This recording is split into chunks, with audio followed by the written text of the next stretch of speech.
Hello बच्चों, let's read the question. So the question over here says, explain Lamarckism principle of use and disuse with respect to origin of giraffe. ठीक है बच्चों, तो यहाँ question में क्या कह रहे हैं, हमें लेमार्किज्म समझाना है, वो भी ओरिजिन ऑफ जिराफ के थ्रू. ओके, तो की कंसेप्ट क्या है यहाँ पर बच्चे? लेमार्किज्म क्या होता है? लेमार्किज्म मतलब होता है एक theory. Lamarckism is an ideology in fact. So Lamarckism principle states that Lamarckism principle states that states that states that if an organism if an organism keeps using an organ, it evolves and this character is passed on to the next generation.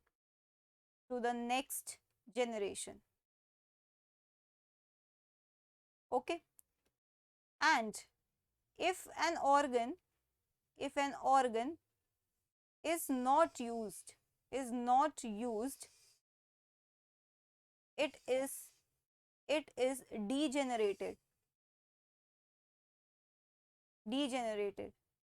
and the character is not passed on, and the character slash organ is not passed to the next generation. बच्चों Lamarckism में क्या बोला गया है? Lamarckism में बोला गया है कि अगर कोई ऑर्गन है, ठीक है, ये कोई ऑर्गन है, अब इस ऑर्गन को आप दो तरीके से कर सकते हो. अगर इस ऑर्गन की आपको ज़रूरत है तो या तो आप इसको कॉन्टिन्यूसली यूज़ कर रहे हो, या आप इसको यूज़ ही नहीं कर रहे हो, डिसयूज़ कर दिया इसका पूरी तरीके से. ठीक है, अगर आप इसे कॉन्टिन्यूसली यूज़ कर रहे हो तो ये ऑर्गन क्या होगा? इवॉल्व होगा. ठीक है, इवॉल्व होगा. And evolved character is passed to next generation. ठीक है, दूसरी जनरेशन में अब इवॉल्व कैरेक्टर जाएगा, ऐसा नहीं है कि नॉन इवॉल्व कैरेक्टर जाएगा. और डिसयूज में क्या कह रहे हैं? ये डीजेनरेट हो जाएगा, डीजेनरेट. और organ not found in next generation,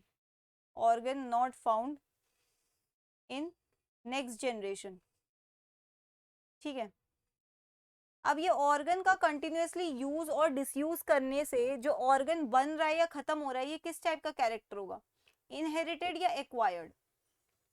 ठीक है, देखो, इवॉल्व्ड कैरेक्टर, इवॉल्व्ड ऑर्गन या डीजेनरेटेड ऑर्गन, कुछ भी हो, डीजेनरेटेड ऑर्गन, ये दोनों ही कैसे कैरेक्टर्स हैं?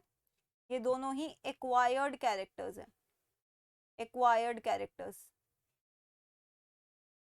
और ये क्या कहता है? ये थ्योरी क्या कहती है? ये थ्योरी कहती है इनहेरिटेंस ऑफ एक्वायर्ड कैरेक्टर्स. मतलब ऐसे कैरेक्टर्स जो आपने आपके डीएनए की वजह से नहीं है, आपने उनको लाइफ टाइम में अचीव किया है, लेकिन अब ये कह रहे हैं कि वो नेक्स्ट जनरेशन में भी पास हो जाएगी. तो इनहेरिटेंस ऑफ एक्वायर्ड कैरेक्टर्स, ये थ्योरी कहती है. ठीक है बच्चों, acquired characters.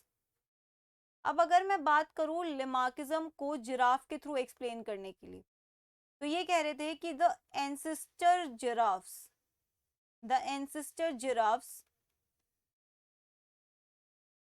had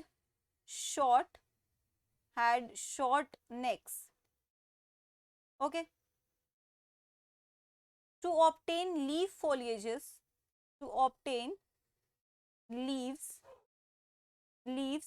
at greater heights, इन्होंने कॉन्टिन्यूस यूज करा अपनी नेक का, कॉन्टिन्यूस स्ट्रेचिंग ऑफ नेक. ठीक है, और उसकी वजह से क्या हुआ? उसकी वजह से लॉन्ग नेक्स डेवलप्ड. ठीक है, and next generation